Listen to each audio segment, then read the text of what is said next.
Sir Jayaprakash Verma ताल ठोकते नजर आ रहे हैं कि भाई हम भी चुनाव लड़ जाएंगे। क्या लगता है फैक्टर हो सकता है आपके? कहाँ दबेगा? कहाँ रहेगा? आपका बटन कहाँ दबेगा? लोकसभा क्षेत्र का नेता कैसा हो? 10 साल से तो 10 बार से तो लगातार भारतीय जनता पार्टी के प्रतिनिधि कोडरमा से जीते हैं, लेकिन 100 सांसदों में भी कोडरमा का कभी कोई नाम जो है वो नहीं आता है। इस बार अभी ट्रेंड चल रहा है, जो राम को लाए हम उनको लाएंगे। दूसरी तरफ एक मुद्दा है बेरोजगारी को लेकर, पलायन को लेकर। आपको क्या लगता है इन सब मुद्दों के साथ ये मुद्दा क्या गौन हो जाएगा इस बार लोकसभा के चुनाव में?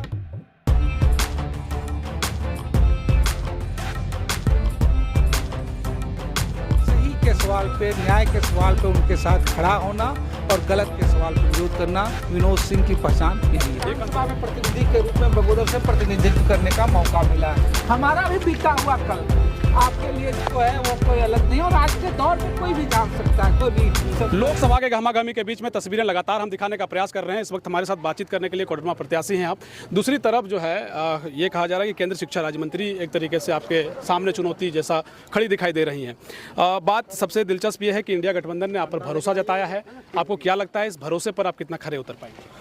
हाँ बिल्कुल, न सिर्फ इंडिया गठबंधन के तमाम घटक दल तो हैं ही है, कोडरमा लोकसभा की तमाम जनता भरोसा दिखा रही है, क्योंकि जिस भारी वोट के साथ, जिस भारी विश्वास के साथ लोगों ने रिकॉर्ड मतों के साथ कोडरमा का प्रतिनिधि चुना था, वो पिछले 10 साल हों, उससे पहले भी और इस बार 5 साल में तमाम उनकी आशाओं पे तुषारापात है। और इसलिए आज कोडरमा लोकसभा क्षेत्र के हर विधानसभा से लोग जो है वो विश्वास दिखा रहे हैं। इस बार अभी ट्रेंड चल रहा है, जो राम को लाए हम उनको लाएंगे। दूसरी तरफ एक मुद्दा है बेरोजगारी को लेकर, पलायन को लेकर। आपको क्या लगता है इन सब मुद्दों के साथ ये मुद्दा क्या गौन हो जाएगा इस बार लोकसभा के चुनाव में? बड़ा मुद्दा कोडरमा के लोगों में भाई 10 साल से तो 10 बार से तो लगातार भारतीय जनता पार्टी के प्रतिनिधि कोडरमा से जीते हैं, लेकिन 100 सांसदों में भी कोडरमा का कभी कोई नाम जो है वो नहीं आता है। लोग इस बात के पूछ रहे हैं कि जो लोग हवाई चप्पल वालों को हवाई जहाज का सपना दिखाए थे, वो आज 8 घंटा जो मेहनत करने वाले लोग हैं, उनकी मनरेगा की मजदूरी 500 रुपये तक तो नहीं है। वो लोग सूरत, हैदराबाद, मुंबई, तमाम जगह जो प्रवासी श्रमिक जा रहे हैं, उनके लिए एक ट्रेन तक की सुविधा नहीं। लोग पूछ रहे हैं कि जो कह रहे थे 15 लाख रुपये हम सर्विस बैंक से लाएंगे, आज वो अपना ही खाता SBI का नहीं दिखा रहे हैं। सुप्रीम कोर्ट ने जब हकीकत खोली तो 6000 करोड़ रुपये से ज़्यादा उनके खाते पे राशि आई है। लोग ये पूछ रहे हैं कि भाई इस कोडरमा और गिरिडीह के इलाके में कोई औद्योगिक इलाका नहीं है, कोई ये सारी चीज़ें नहीं है। अडानी का पावर प्लांट हो तो NOC मिल जाता है पूरा बांग्लादेश के लिए। हंसदेव के जंगल जो है काटे जा सकते हैं, लेकिन यहाँ अबराख हो या माइका अबरक हो या क्रेशर स्टोन्स हो, उसके लिए तमाम तरह की बंदिशें लागू जाती हैं। प्रधानमंत्री जी ने कहा था कि भाई गिरिडीह आकांक्षी जिला होगा। आकांक्षी जिला का मतलब आकांक्षाओं को पूरा करना, लेकिन आकांक्षाओं का गला घोटा गया। पूरे गिरिडीह में सबसे ज़्यादा प्रधानमंत्री आवास की कटौती हुई। 2014 के बाद प्रधानमंत्री ग्राम सड़क योजना की सड़कें तक नहीं मिली। तो ये सारे सवाल सांसद से लोगों ने मंत्री तक का बता दें कि एक कोई केंद्रीय विश्वविद्यालय, एक कोई कॉलेज खुला हो सेंट्रल से, एक कोई मेडिकल खुला हो, एक कोई इंजीनियरिंग खुला हो, तो न शिक्षा में, न महिलाओं के लिए, न तमाम लोगों के लिए रोजगार।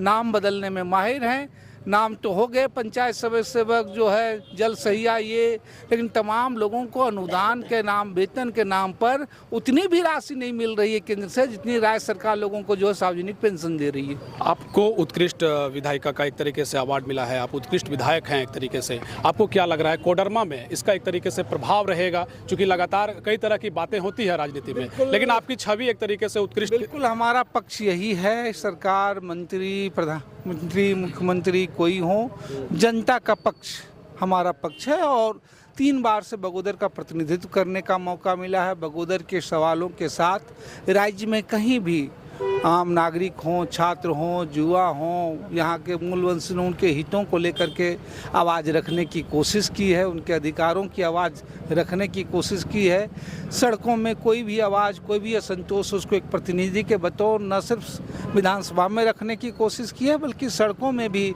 उन आवाज़ों का साथ देने की हमने कोशिश की। राजनीति बिना जाति समीकरण के कहा नहीं जाता है कि पूरा होता है। हालांकि उत्तर भारत में जातिगत चीज़ें, बहुत जातिवाद एक तरीके से हावी होता है। आपको लगता है अगड़ी जाति, पिछड़ी जाति को लेकर के ये मुद्दे एक तरीके से या बरगलाने का प्रयास हावी रहेंगे? कोडरमा के लोगों ने तमाम चीज़ों को जोड़ते हुए लोगों ने भरोसा जताया है। कई लोग में कोडरमा के लोगों ने कही है रहा है जिन्होंने कोडरमा के सपने दिखाए हैं, लोग उनके साथ खड़े हुए, लेकिन उन लोगों ने जो सब्जबाग 10 साल का हिसाब नहीं दे रहे और सब्जबाग दिखा रहे हैं। और विनोद सिंह की पहचान बस यही है, 3 बार से बगोदर विधानसभा से प्रतिनिधित्व भाकपा माइले से है। विनोद सिंह की सिर्फ एक ही पहचान है कि वो चाहे छोटे दुकानदार हों, चाहे आम गरीब हों, वो राज्य के युवा हों, महिला हों, अनुबंध कर्मी हों, चाहे वंचित हों, किसी जाति के हों, किसी धर्म के हों, किसी समुदाय के हों, सही के सवाल पे, न्याय के सवाल पे उनके साथ खड़ा होना और गलत के सवाल पे विरोध करना, विनोद सिंह की पहचान यही है। एक अंतिम सवाल यही कि प्रोफेसर जयप्रकाश वर्मा ताल ठोकते नजर आ रहे हैं कि भाई हम भी चुनाव लड़ जाएंगे,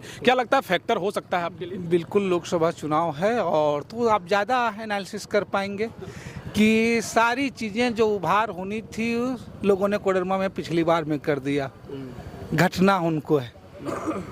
बाकी जो इंडिया गठबंधन है वो धीरे धीरे लगातार जुड़ रहे हैं, तमाम गाड़ी बुनावट हो रही है और ये बुनावट जरूर थोड़ी धीरे धीरे हुई है, लेकिन ये इतनी मजबूत हुई है कि इस बार कोडरमा लोकसभा क्षेत्र से यहाँ के लोगों की आकांक्षाओं को पूरा करने की कोशिश करेंगे। अगर आप सांसद बनते हैं, एक कोडरमा के लिए संदेश क्या होगा? कौन सा ऐसा काम आप कोडरमा की जनता के लिए संदेश के तौर पर बात कहेंगे तो सबसे पहले तो मैं बात करूंगा, कई सारे सवाल हैं, लेकिन अगर आप कहें तो कोडरमा के पूरे लोकसभा क्षेत्र में सबसे ज़्यादा पलायन से लोग हैं, तो प्रवासी मजदूरों की ट्रेन सुविधा, उनके स्वास्थ्य, उनके सुरक्षा का सवाल प्रमुख है, जिस वजह से न हो इस कोडरमा में जो पूरे तमाम झारखंड की पहचान औद्योगिक राज्य में होती है, लेकिन कोडरमा गिरिडीह का इलाके में औद्योगिक पहचान खत्म हो गई है। अबरक हैं, क्रेशर स्टोन्स हैं, इन तमाम हितों की तो लड़ाई होगी ही होगी, लेकिन ज़्यादा ज़रूरी है कि एक एग्रीकल्चर क्षेत्र के रूप में भी विकसित हो, क्योंकि कोई नए खनिज और कोई सारी चीज़ें नहीं निकल पाएगी। तीसरी अगर आप कहें तो यूजीसी में सबसे शैक्षणिक रूप से पिछड़े जिलों में है यह गिरिडीह का जिला। वो शैक्षणिक रूप से विकास, लोगों के सवाल उसको लेकर के कोडरमा लोकसभा का इलाका जो है बॉर्डर से मिलता है। पूरे तमाम देखोगे ग्रामीण क्षेत्र में गिरिडीह की आकांक्षाओं को जितना ही गला घोटा गया है, इनके रूरल इंफ्रास्ट्रक्चर लेकर के उन तमाम चीज़ें प्राथमिकता में हमारी रहेगी। चलिए, बहुत शुक्रिया, बहुत शुभकामनाएं, आगे भी बातचीत होती रहेगी अपनी। बहुत जी धन्यवाद। देखिए, विनोद सिंह जी को आप सुन रहे थे और इनका क्या कुछ कहना है, स्टेटमेंट के जरिए ये कह रहे थे। चुनावी गहमा के बीच में खबरों के साथ हम आपको जोड़े रखेंगे, देखते रहिए समाधान कब तक। बहुत शुक्रिया, बहुत धन्यवाद।